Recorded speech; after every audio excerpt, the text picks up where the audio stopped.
പിതാവിന്റെയും പുത്രന്റെയും പരിശുദ്ധാത്മാവിന്റെയും നാമത്തിൽ ആമേൻ. കർത്താവേ, നിന്റെ ഉന്നതമായ നാമത്തിന് സ്തോത്രം ചെയ്യുന്നു. കർത്താവേ, നിന്റെ വിശുദ്ധ പൗരോഹിത്യത്തെ മഹത്വപ്പെടുത്തണമേ. കർത്താവ്, ഈ പ്രാർത്ഥന എത്ര ലളിതമാണെങ്കിലും എളിയതാണെങ്കിലും ഇതുകൊണ്ട് എന്താണ് ഉദ്ദേശിക്കേണ്ടത്? കർത്താവേ, നീയാണ് ഉദ്ദേശിക്കേണ്ടത്.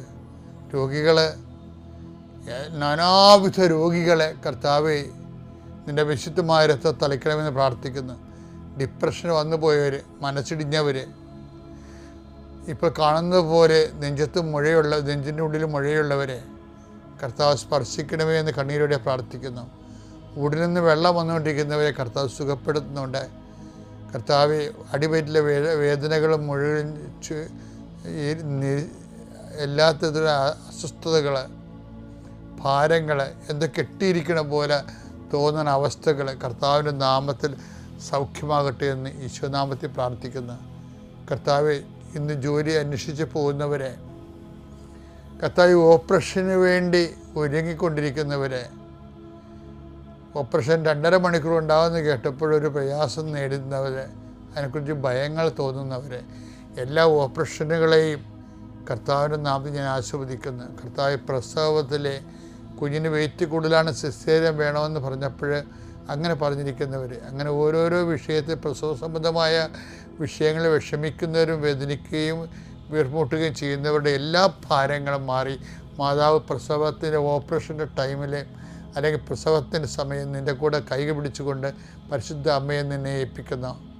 പിതാവും പുത്രനും പരിശുദ്ധാത്മാവായ സർവ്വേശ്വര, അമ്മേ പരിശുദ്ധ അമ്മേ, അമ്മേ പരിശുദ്ധ ദൈവമാതാവേ, കൃപാസനത്തിലൂടെ ഞങ്ങളുടെ ദേശത്തിനും അമ്മ മധ്യസ്ഥം തേടി തന്ന എല്ലാ അനുഗ്രഹങ്ങൾക്കും കൃപകൾക്കും ഞങ്ങളിപ്പോൾ ഹൃദയം നിറഞ്ഞ നന്ദി പറയുന്നു.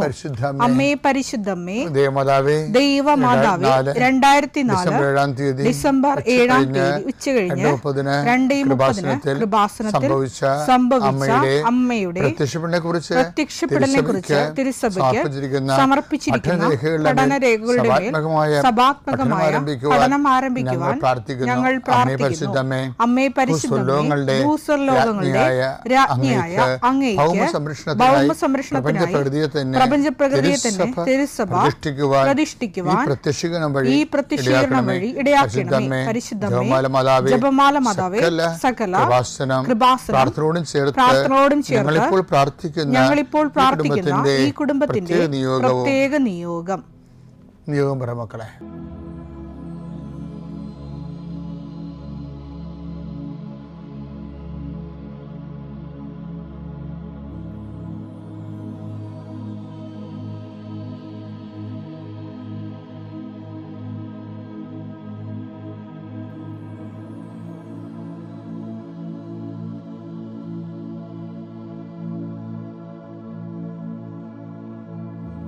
അമ്മയുടെ പ്രത്യക്ഷീകരണത്തിന്റെ ഈ അനുഗ്രഹവേളയിൽ ഞങ്ങൾക്ക് സാധിച്ചു തരുവാൻ കനിയണമേ. ആമേൻ. എൻ്റെ പ്രിയപ്പെട്ടവരെ, ഇന്ന് വളരെ പ്രധാനപ്പെട്ടൊരു വചനമാണ് വായിക്കണത്. പരിശുദ്ധാത്മാവിൻ്റെ ഫലമാണ് നമ്മൾ വായിക്കാൻ പോകുന്നത്. വിവേചനം, ഡിസേൺമെൻ്റ് എന്ന് പറയും. ഡിസേൺമെൻ്റ് എന്ന് പറഞ്ഞു കഴിഞ്ഞാൽ, ഒരു വിഷയം കേൾക്കുമ്പോൾ ആൾക്കാരുടെ മുഴുവൻ പ്രശ്നം എന്താണെന്നറിയാമോ? ഡിസേൺമെൻറ്റിൻ്റെ വയറ് വിട്ടിരിക്കുന്നതാണ് എല്ലാവരുടെയും പ്രശ്നം എന്ന് എനിക്ക് തോന്നിയിട്ടുണ്ട്. ഒരു സാധനം അത് നല്ലതാണോ ചീത്തയാണോ, അതിനാണ് ഡിസേൺമെൻറ്റ്. വിവേചനം എന്ന് പറയും. വിവേചന വരവാ. ഇപ്പോൾ ചെറുക്കന് ജോലിയുണ്ട്, ചെറുക്കന് PR ഉണ്ടെന്നൊക്കെ പറയുമ്പോൾ നമ്മളെ ചില അമ്മമാർ, അപ്പോൾ ചില മക്കൾ പറയും, എനിക്കും പോകാം ജർമ്മനിയിൽ, എനിക്കും പോകാൻ ന്യൂസിലൻഡിൽ എന്ന് പറയും. അവിടെ ചെല്ലുമ്പോഴേക്കും ചെറുക്കന് 2 ഭാര്യ ഉണ്ടാകണത്, തീർന്നില്ല പരിപാടി. നീ ചിലപ്പോൾ അവൻ്റെ വിസയിലേക്ക് നീ പോകണത്, എനിക്ക് മിണ്ടാൻ പറ്റത്തില്ല. അപ്പോൾ നല്ലതാണോ ചീത്തയാണോ എന്ന് അറിയത്തില്ല. അതിനാണ് അപ്പോൾ മനുഷ്യന് ഏറ്റവും അത്യാവശ്യം ഈ കണ്ട പണിയെല്ലാം ആൾക്കാർ വാങ്ങിച്ചിരിക്കുന്നത് വിവേചന വരവില്ലാത്തത് കൊണ്ടാണ്. നല്ലതാണോ ചീത്തയാണോ, ഇനി ജഡികമാണോ ആത്മീയമാണോ ദൈവികമാണോ പൈശാചികമാണോ, അപ്പം ഇങ്ങനെ ഓരോ വിഷയം കർത്താവ് പറഞ്ഞത് എല്ലാം നല്ലതാണ്, എല്ലാം പ്രയോജനകരമല്ല. ഒന്ന് കുറച്ച് 6:12 എല്ലാം എനിക്ക് നിയമാനുസൃതമാണ്, എല്ലാം എനിക്ക് നിയമാനുസൃതമാണ്, എന്നാൽ എല്ലാം പ്രയോജനകരമല്ല. എല്ലാം പ്രയോജനകരമല്ല. അതാണ് എല്ലാം എനിക്ക് നിയമാനുസൃതമാണ്, എല്ലാം എനിക്ക് നിയമാനുസൃതമാണ്, എന്നാൽ ഒന്നും എന്നെ അടിമപ്പെടുത്താൻ അനുഭവപ്പെടുത്തുവാൻ ഞാൻ സമ്മതിക്കുകയില്ല. നമ്മൾ ചെയ്യുന്ന പല കാര്യങ്ങളും നിയമാനുസൃതമായിരിക്കാം, പക്ഷെ ആത്മീയമായി നമുക്ക് യാതൊരു പ്രയോജനം ഉണ്ടാകത്തില്ല. നമ്മൾ ചെയ്യുന്നതിൽ തെറ്റൊന്നുമില്ല, പക്ഷെ അത് ശരിയായതുകൊണ്ട് നമുക്ക് പ്രയോജനം ഉണ്ടാകത്തില്ല ലോങ് ടൈം. അപ്പോൾ അതെപ്പോഴും നമ്മൾ അത് ഭയങ്കര പാടാണ്. ഈ വെള്ളപ്പൊക്ക കാലം വരണ പോലെ ഇരിക്കും അത്. ഈ വെള്ളപ്പൊക്ക കാലം വരുമ്പോഴേ വെള്ളം ഇങ്ങനെ പൊങ്ങി നിന്നിട്ട് കര ഏതാണ് കായൽ ഏതാണെന്ന് അറിയാൻ പാടില്ലാതെ മൊത്തം കായലായിട്ട് കിടക്കും. അടുത്ത് ഒത്തിരി കരയുണ്ടാവും. ഇപ്പോൾ ചില വെള്ളപ്പൊക്ക കാലത്ത് പാലം മുങ്ങിപ്പോയിട്ട് പുഴയും പാലവും അറിയാൻ പാടില്ല കിടന്നിട്ട് പാലത്തെ പോയി നിശ്ചയമുള്ള ആൾക്കാരെ പാലത്തെ കൂടി കയറി വന്നിട്ട് മറ്റുള്ളവർ വഴിതെളിക്കണില്ല. അപ്പോൾ ഒന്നും കണ്ടാൽ മനസ്സിലാകാത്ത പറ്റാത്ത അവസ്ഥയാണ് വിവേചനപരം ആവശ്യമായി വരണത്. ഇരിക്കണത് പരിശുദ്ധാത്മാവ് നേരിട്ട് തന്നെ ഉള്ള വരവാണ്. പരിശുദ്ധാത്മാവ് നേരിട്ട് തന്നെ വരവാണ്. കാരണം പരിശുദ്ധാത്മാവ് നേരിട്ട് നയിക്കുന്നതാണ് നമുക്ക് അതിലൂടെ. അത് ഭയങ്കരമായിട്ടില്ലെങ്കിൽ ഇപ്പോൾ ഒരു രോഗം ഇപ്പോൾ കൃപാസനത്തൊക്കെ വരുന്ന ആൾക്കാരില്ലേ, ചിലർക്ക് മനോരോഗികളാണ്, പക്ഷെ പറഞ്ഞുകൊണ്ട് വരുന്നത് പിശാചെന്ന് പറഞ്ഞല്ല വരുന്നത്. ഇപ്പം ഞാൻ മൈൻഡ് ചെയ്യത്തില്ല, മനോരോഗത്തിൽ പോയി മരുന്ന് മേടിച്ച് കഴിക്കാൻ പറയും. അതിൻ്റെ കാര്യം എന്താ, നമുക്കറിയാം അത് പിശാചല്ല. ഇവിടെ പിശാചിൻ്റെ വൈകൃതങ്ങൾ കാണിക്കും, പക്ഷേ മാനസിക രോഗമായിരിക്കും അത് കാണിക്കണത്. അപ്പോൾ ചില മാനസിക രോഗം ആണെന്ന് നമുക്ക് തോന്നും, പക്ഷെ പൈശാചികമായിരിക്കും. ഞാൻ പണ്ടൊരു പിശാച് ബാധിതനെ സുഖപ്പെടുത്തുമ്പോൾ അയാൾ ഇതുപോലെ വൈകൃതം കാണിച്ച് 4-5 പേര് കൂടി അയാളെ പിടിച്ച് മണ്ണിൽ പൊത്തി, അയാൾ ഭയങ്കര ഉദ്ദണ്ഡനായത് കാരണം ഭീമനെ പോലെ ഇരിക്കുന്ന അയാളുടെ പുറത്ത് കയറിയെന്നാണ്. അപ്പോൾ ഞാൻ ചെന്നപ്പോൾ എനിക്ക് മനസ്സിലായത് മാനസികരോഗമല്ല, അത് പിശാചാണെന്ന്. അപ്പോൾ ഞാൻ എന്ത് ചെയ്യുന്നറിയാം, Lord Jesus Christ pour out his spirit, the fire fingers soak with the precious blood, Lord infuse his spirit, that with his power devil's legions Satan set us may creation be dispelled and torn afar from you in the name of Jesus. In the name of Jesus പറഞ്ഞതോടുകൂടി ഇവരങ്ങ് ചൊട്ടിപ്പോയി. അപ്പം കർത്താവ് അപ്പം ഞാൻ ശരിക്കും പറഞ്ഞാൽ അവരെല്ലാവരും മുട്ടനി കയറുന്ന ആ സമയത്ത് ഒരു 2-3 പേരാണ് എൻ്റെ മുതുകത്ത് കയറിയിരുന്നത്. ബാക്കി കൂടെ വന്ന് എല്ലാവരും മുട്ടനി കയറുന്നത് ഞാൻ വിശ്വാസപ്രമാണം ചൊല്ലിയിട്ട് പ്രാർത്ഥിക്കുമ്പോൾ. പക്ഷേ in the name of Jesus പറഞ്ഞപ്പോൾ ബലൂന് സൂചി കുത്തിയ പോലെ ഇവൻ ചൊട്ടിപ്പോയി. അപ്പോഴാണ് ഞാൻ മുട്ടയുന്നത്. എന്താ അറിയാമോ, നെയിം ഓഫ് ജീസസ് ഭയങ്കര സംഭവമാണ്.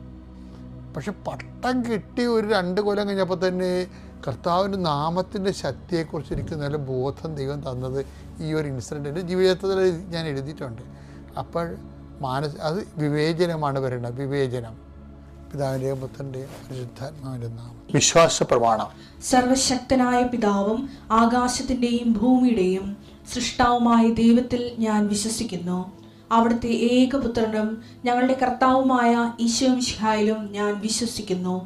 ഈ പുത്രൻ പരിശുദ്ധാത്മാവിനാൽ ഗർഭസ്ഥനായി കന്യകാമറിയത്തിൽ നിന്ന് പിറന്ന് പൊന്തിയോസ് പീലാത്തോസിന്റെ കാലത്ത് പീഡകൾ സഹിച്ച് കുരിശിൽ തറയ്ക്കപ്പെട്ട് മരിച്ച് അടക്കപ്പെട്ട് പാതാളങ്ങളിൽ ഇറങ്ങി മരിച്ചവരുടെ ഇടയിൽ നിന്ന് 3-ാം നാൾ ഉയർത്ത് സ്വർഗത്തിലേക്ക് എഴുന്നള്ളി സർവശക്തിയുള്ള പിതാവായ ദൈവത്തിന്റെ വലതുഭാഗത്തിരിക്കുന്നു. അവിടെ നിന്ന് ജീവിക്കുന്നവരെയും മരിച്ചവരെയും വിധിക്കുവാൻ വരുമെന്നും ഞാൻ വിശ്വസിക്കുന്നു. പരിശുദ്ധാത്മാവിലും ഞാൻ വിശ്വസിക്കുന്നു. വിശുദ്ധ കത്തോലിക്കാ സഭയിലും പുണ്യവാന്മാരുടെ ഐക്യത്തിലും പാപങ്ങളുടെ മോചനത്തിലും ശരീരത്തിന്റെ ഉയർപ്പിലും നിത്യമായ ജീവിതത്തിലും ഞാൻ വിശ്വസിക്കുന്നു. ആമേൻ. സുഖസ്ഥനായ ഞങ്ങളുടെ പിതാവേ, അങ്ങയുടെ നാമം പൂജിതമാകണമേ. അങ്ങയുടെ രാജ്യം വരണമേ. അങ്ങയുടെ തിരുമനസ് സ്വർഗത്തിലെ പോലെ ഭൂമിയിലും ആകണമേ. അന്നു വേണ്ടുന്ന ആഹാരം ഇന്ന് ഞങ്ങൾക്ക് തരണമേ. ഞങ്ങളോട് തെറ്റ് ചെയ്യുന്നവരോട് ഞങ്ങൾ ക്ഷമിക്കുന്നത് പോലെ ഞങ്ങളുടെ തെറ്റുകൾ ഞങ്ങളോടും ക്ഷമിക്കണമേ. ഞങ്ങളെ പ്രലോഭനത്തിൽ ഉൾപ്പെടുത്തരുതേ, തിന്മയിൽ ഞങ്ങൾ രക്ഷിക്കണമേ. ആമേൻ. നന്മ നിറഞ്ഞ മറിയമേ സ്വസ്തി. കർത്താവ് അങ്ങയുടെ കൂടെ സ്ത്രീകളിൽ അങ്ങ് അനുഗ്രഹിക്കപ്പെട്ടവളാകുന്നു. അങ്ങയുടെ ഉദരത്തിൻ ഫലമായി ഈശോ അനുഗ്രഹിക്കപ്പെട്ടവനാകുന്നു. പരിശുദ്ധ മറിയമേ, തമ്പുരാന്റെ അമ്മേ, പാപികളായ ഞങ്ങൾക്ക് വേണ്ടി ഇപ്പോഴും ഞങ്ങളുടെ മരണസമയത്തും തമ്പുരാനോട് അപേക്ഷിക്കണമേ. ആമേൻ. അപ്പാർട്ട്മെൻറ്റിലെ പിള്ളേരൊക്കെ അതേ ഉരയ്ക്കാറുണ്ട് കല്ലെടുത്തൊക്കെ. അറബികളാണ്, നമുക്ക് അവരോട് സംസാരിച്ച് അവർ ഏത് രീതിയിൽ എടുക്കുമെന്ന് എനിക്കറിയത്തില്ല. പക്ഷേ ശരിക്കും എനിക്കത് വിഷമം ഉണ്ടാക്കിയിട്ടുണ്ട്. നമ്മൾ അതുപോലെ കൊണ്ടു നടക്കുന്നൊരു വാഹനത്തെ ഇങ്ങനെ സ്ക്രാച്ചുകൾ ഡെയിലി ഇങ്ങനെ വന്നുകൊണ്ടിരിക്കുകയായിരുന്നു. ഞാനപ്പോൾ മാതാവിനോട് ഉള്ളുരുകി പ്രാർത്ഥിച്ചു, ഇനി അത് വരയ്ക്കാനുള്ള മനസ്സ് അവർക്ക് കൊടുക്കരുതേ. അതാരാന്ന് ഞാൻ കണ്ടിട്ടില്ലെങ്കിലും സ്റ്റുഡൻസ് ആയിരിക്കും, പിള്ളേരായിരിക്കും എന്ന് എനിക്കറിയാം. ഞാൻ ഇവിടുത്തെ വിശുദ്ധ ഉപ്പ് ഒരു ചെറിയൊരു പേപ്പറിൽ പൊതിഞ്ഞ് എൻ്റെ വണ്ടിക്കകത്ത് ഇട്ടു. നെക്സ്റ്റ് ഡേ അത്ഭുതമെന്ന് പറയട്ടെ, ഞാൻ എൻ്റെ അപ്പാർട്ട്മെൻറ്റിൽ നിന്ന് താഴോട്ട് നോക്കിയപ്പോൾ ഒരു വലിയ ലോറി അവിടെ വന്നിരിക്കുന്നു, കുറേ സാധനങ്ങൾ ഇങ്ങനെ ഷിഫ്റ്റ് ചെയ്യുന്നു. ഞാൻ ഞങ്ങളുടെ സെക്യൂരിറ്റി ചോദിച്ചു, ആരാണ് ഈ റൂം വെക്കേറ്റ് പോകുന്നത്? അപ്പോൾ ആ സെക്യൂരിറ്റി എൻ്റെ അടുത്ത് പറഞ്ഞു, നിൻ്റെ കാറിൻ്റെ സ്ക്രാച്ച് ചെയ്യുന്ന ആ ഫാമിലി ഇവിടുന്ന് വേറെ വീട്ടിലേക്ക് മാറുകയാണെന്ന്. അത് ഞാൻ വിചാരിക്കുന്നത് മാതാവിൻ്റെ ഒരു അത്ഭുത ഇടപെടലായിട്ടാണ്. കാരുണ്യ പ്രവൃത്തികളെന്ന് പറയാൻ ഞാനിവിടെ ഉള്ളപ്പോൾ ഞാനും വൈഫും കൂടി അഗതി മന്ദിരങ്ങൾ, വൃദ്ധസദനത്തിൽ അവിടെയൊക്കെ പോയി അവർക്ക് ഫുഡ്, അവർക്ക് വേണ്ട ആവശ്യമായ ഡ്രസ്സ് കാര്യങ്ങളെല്ലാം ചെയ്തു കൊടുക്കും. അവരുടെ കൂടെ തന്നെ അവരിലുള്ളവരായിട്ടിരുന്ന് അവരുമായിട്ട് ഫുഡ് ഷെയർ ചെയ്യാറുണ്ട്. സാമ്പത്തികമായിട്ട് ആവശ്യമുള്ളവർക്ക് ഞങ്ങൾ സഹായം, മാരേജ് അതുപോലുള്ള ഇവൻറ്റുകൾ അവർക്ക് ബുദ്ധിമുട്ടുന്നവരെ ഞങ്ങൾ സഹായിക്കാറുണ്ട്. പിന്നെ സ്പെഷ്യൽ സ്കൂളുകളിൽ ഡിസേബിൾഡ് ആയിട്ടുള്ള കുഞ്ഞുങ്ങൾ പഠിക്കുന്ന സ്കൂളുകളിലും അവരുടെ സ്ഥാപനങ്ങളിലും ചെന്ന് അവർക്ക് വേണ്ട മെറ്റീരിയൽസ്, അവർക്ക് വേണ്ട ഫുഡ് കാര്യങ്ങളൊക്കെ ചെയ്തു കൊടുക്കാറുണ്ട്. പിന്നെ ആത്മീയമായിട്ടെന്ന് വെച്ച് കഴിഞ്ഞാൽ ഒത്തിരി ആത്മീയമായിട്ട് അനുഭവങ്ങൾ ഉണ്ടായിട്ടുണ്ട്. ഒത്തിരി മാറാൻ സാധിച്ചു. ദേഷ്യപ്പെടാതിരിക്കുക, സൗമ്യമായിട്ട് എല്ലാവരും പെരുമാറുക, അതുപോലെ തന്നെ ഒരു നിത്യതയിലേക്ക് നയിക്കാൻ വേണ്ട കാര്യങ്ങൾ എന്തൊക്കെയാണെന്ന് വെച്ച് കഴിഞ്ഞാൽ ആ കാര്യങ്ങൾ ഡെയിലി നമുക്ക് പാലിച്ചു പോകാനുള്ള ഒരു മനസ്സെനിക്ക് തന്നിട്ടുണ്ട്. ഇവിടുന്ന് ഞാനിപ്പോൾ ഉടമ്പടി എടുത്തിട്ട് 6 months കഴിഞ്ഞു. ഈ 6 monthsൽ ഒറ്റ ദിവസം പോലും ഞാൻ എൻ്റെ പ്രാർത്ഥന കാര്യങ്ങൾ മുടക്കിയിട്ടില്ല. 12 മണിക്കൂർ എനിക്ക് 3 ദിവസം ഡ്യൂട്ടി കാണും, ചിലപ്പോൾ 4 ദിവസം ഓഫായിരിക്കും. എത്ര ടയേർഡാണെങ്കിൽ പോലും രാവിലെ 6 പോയി കഴിഞ്ഞാൽ വൈകിട്ട് 6 ഞാൻ തിരിച്ച് വീട്ടിൽ വരത്തുള്ളൂ. എങ്കിൽ പോലും കുളിച്ച് ഫ്രഷായിട്ട് ഞാൻ എൻ്റെ സന്ധ്യാപ്രാർത്ഥന, ജപമാല, പ്രത്യക്ഷീകരണ പ്രാർത്ഥന, ബൈബിൾ അരമണിക്കൂർ മിനിമം വായിക്കും. ഇങ്ങനെയുള്ള കാര്യങ്ങളെല്ലാം ചെയ്തു പോന്നു. അച്ഛൻ്റെ ധ്യാനം അത് വളരെ ഇമ്പോർട്ടൻ്റ് ആയിട്ടുള്ള കാര്യമാണ്. ഓരോ ആഴ്ചയിലും ഞാൻ നോക്കിയിരിക്കും. എല്ലാ ചൊവ്വാഴ്ചയിലും അച്ഛൻ്റെ ധ്യാനം അപ്ലോഡ് ചെയ്യുമ്പോൾ തന്നെ ഞാനത് കാണും. അതൊക്കെ എന്ന് വെച്ച് കഴിഞ്ഞാൽ എനിക്കും എൻ്റെ ഫാമിലിക്കും പോസിറ്റീവായിട്ടുള്ള എനർജിയാണ് നൽകുന്നത്. എന്ത് ചെയ്യണം, അല്ലെ നമുക്കായാലും നമ്മളെ കറക്റ്റ് ചെയ്യാനായാലും, ഈവൻ നമ്മൾ തെറ്റ് ചെയ്തിട്ടില്ലെങ്കിൽ പോലും നമ്മൾക്ക് കുറച്ചുകൂടി എനർജിയും ആ ഒരു ധൈര്യവും മുന്നോട്ട് പോകാനുള്ള ഒരു ഇതാണ് നമുക്ക് കിട്ടുന്നത്. ഇപ്പം ശരിക്കും പറഞ്ഞു കഴിഞ്ഞാൽ നിയോഗങ്ങൾ നമ്മൾ വെച്ചിരിക്കുന്നു, അത് സാധിക്കുന്നതിനെക്കാട്ടിലുപരി 3 സാധിക്കാനുണ്ട്. എങ്കിൽ പോലും ദൈവത്തിന് വിട്ടാണ് ഞങ്ങൾ പ്രാർത്ഥിക്കുന്നത്. ദൈവഹിതം നടക്കട്ടെ. ദൈവത്തിന് നമ്മുടെ മേൽ ഒരു പദ്ധതിയുണ്ട്, അതെൻ്റെ ക്ഷേമത്തിന് വേണ്ടിയാണ്, എൻ്റെ നാശത്തിന് വേണ്ടിയല്ല എന്നാണ് ഞാൻ എന്നും വിശ്വസിച്ച് പോകുന്നത്. അതുപോലെ തന്നെ ഇവിടുത്തെ ശുശ്രൂഷകരുടെ, ഗായക സംഘരുടെ പാട്ടുകൾ എൻ്റെ കാറിൽ ഞാനിപ്പോൾ സത്യം പറഞ്ഞാൽ ഒരു സിനിമാ പാട്ട് ഞാൻ കേൾക്കാൻ വൈഫെങ്ങാണ് വിട്ടാൽ പോലും എനിക്കത് കേൾക്കുന്ന ഭയങ്കര ഇറിറ്റേഷനാണ്. ഇവിടുത്തെ ആ ഒരു പാട്ടും ഗാനങ്ങളുമാണ് ഫുൾ ടൈം എൻ്റെ മനസ്സിൽ വരുന്നത്. ചിലപ്പോൾ ഞാൻ വചനം നോക്കുമ്പോൾ എനിക്ക് കിട്ടുന്നത്, നിനക്ക് വേണ്ടി ദൈവം ഒരു അത്ഭുതം പ്രവർത്തിച്ചിരിക്കുന്നു, നീ ദൈവത്തിന് വേണ്ടി ഒരു ഗാനം ആലപിക്കുക എന്നതായിരിക്കും. ഇവിടുത്തെ പ്രാർത്ഥനകളാണ്. ഞാൻ സന്ധ്യാപ്രാർത്ഥനയ്ക്ക് ശേഷം ഒരു പാട്ട് പാടിയായിരിക്കും എൻ്റെ പ്രാർത്ഥന നിർത്തുന്നത്. ഇനി വരുന്ന കാലങ്ങളിലും ജീവിതകാലം മൊത്തം കൃപാസനം മാതാവിൻ്റെയും തിരുക്കുമാരൻ്റെയും വിശ്വാസിയായി ജീവിക്കുക, അതാണ് എൻ്റെ ആഗ്രഹം.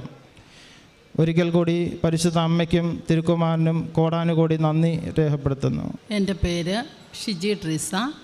ഞാൻ മല്ലപ്പള്ളിക്കടുത്തുള്ള ആനിക്കാട് തിരുക്കുടുംബ ദേവാലയത്തിൽ നിന്നും എത്തുന്നു.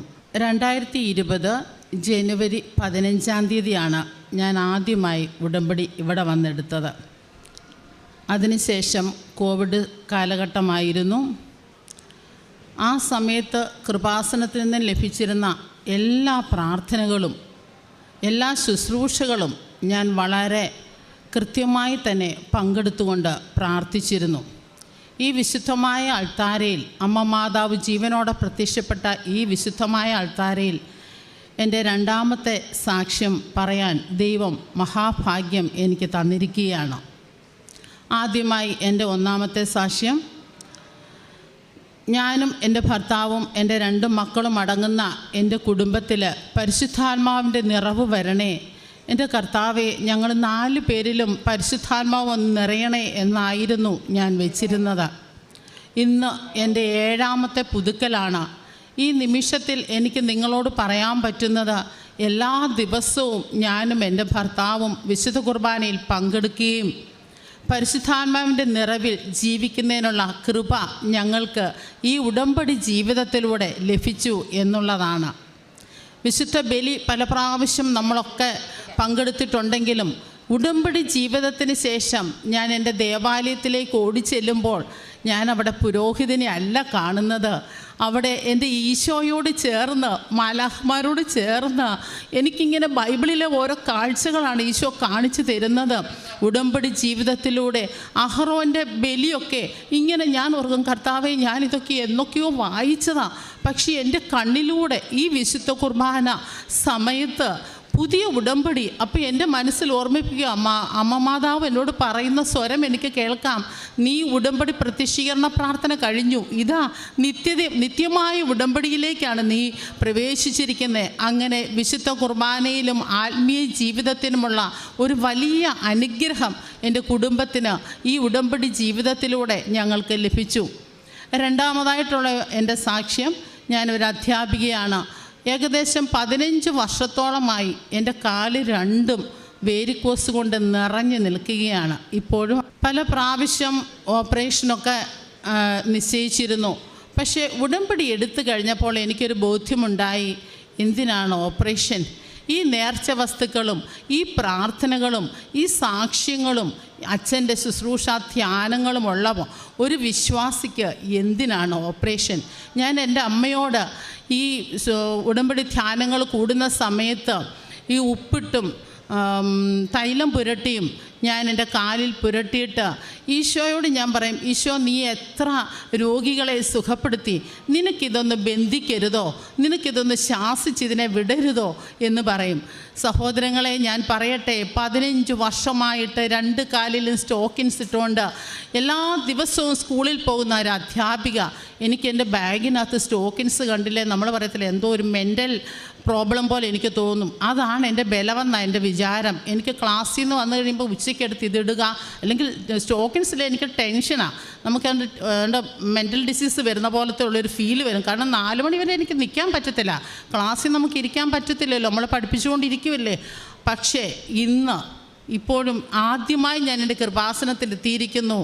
ഒരു സ്റ്റോക്കിൻസ് വിടാതെ വർഷങ്ങളായി ഉപയോഗിച്ചിരിക്കുന്ന എൻ്റെ സ്റ്റോക്കിൻസിനെയൊക്കെ എടുത്തു മാറ്റി ഉടമ്പടി ജീവിതം, അമ്മ മാതാവ് അതിനോട് ചേർത്ത് തന്നെ അതിൻ്റെ ഒരു വലിയ രോഗസൗഖ്യമായി തന്നെ ഞാൻ പ്രഖ്യാപിക്കുകയാണ്.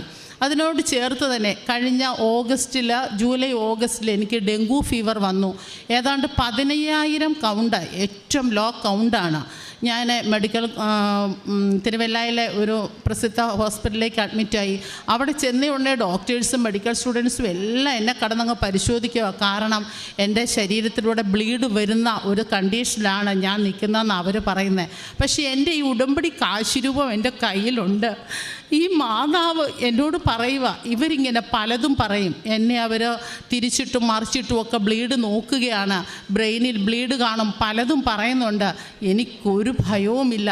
ഈ മാതാവ് ചിരിച്ചുകൊണ്ട്, ഈ അമ്മ മാതാവ് ചിരിച്ചുകൊണ്ട് എന്നോട് പറയുവാണ്, അവർ ഡോക്ടേഴ്സ് പലതും പറയും, നിനക്കൊന്നുമില്ല. മാതാവ് ചിരിച്ചുകൊണ്ട് വരുമ്പോൾ എനിക്ക് ചിരി വരുക, ഞാൻ പെട്ടെന്ന് വാ പൊത്തും.